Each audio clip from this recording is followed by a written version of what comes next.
राजधानी भुवनेश्वर रे गर्जिले आशाकर्मी। सीआईटीयू नेतृत्व रे 17 दफा दाबी नहीं विधानसभा सम्मुखें आशाकर्मी करिसेंती गणविक्षोभ। मास्टर कैंटीन छकरू एक विशाल शोभायात्रा रे बाहरी थिले आशाकर्मी।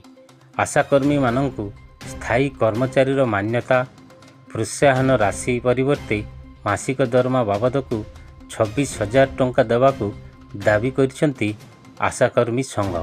यह सह मासिक पेंशन 10,000 टंका, स्मार्टफोन पाई 10,000 टंका, अवसर और मृत्युकालीन सहायता 10 लाख टंका, ईपीएफ ईएसआई सह ग्रेजुएटी लागू होगा तथा प्रसवकालीन छुट्टी और सामाजिक सुरक्षा जोगाइबा पाई आशाकर्मी संघ दाबी करिछि।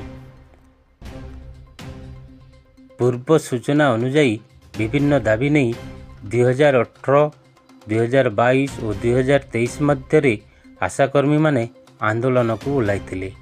लोयर पीएमजी रे हजार हजार आशाकर्मी निजर दाबी नहीं एकाठी होइथिले। राजधानी राजरास्ता रे एमिति गर्जिथिले आशाकर्मी माने। स्थायी नियुक्ति सह 26,000 दरमा वृद्धि दाबी आगरू मध्य करी सारा राज्यर आशाकर्मी राजधानी रे एकाठी होइथिले। एते संख्यक आशाकर्मी को नियंत्रण करने को जाई राजधानी पुलिस छाउनी होई मध्य होई रहिथिले। एपरिकी आशाकर्मी पुलिस धस्ताधस्ती भी होई आंदोलनरत आशाकर्मी माने विधानसभा आड़कू जिबा बेले पुलिस सेमानंकु अटकाइथिला। फलरे ठेलाफेला और धस्ताधस्ती स्थिति सृष्टि होइथिला। सूचना थाउ कि 20 दफा दाबी नहीं लोयर पीएमजी रे आंदोलन करथिले आशाकर्मी। स्थायी नियुक्ति सह 26,000 को दरमा वृद्धि पेंशन 10,000 टंका एवं मृत्युकालीन सहायता 8 लाख देवाकू आशाकर्मी दाबी करथिले।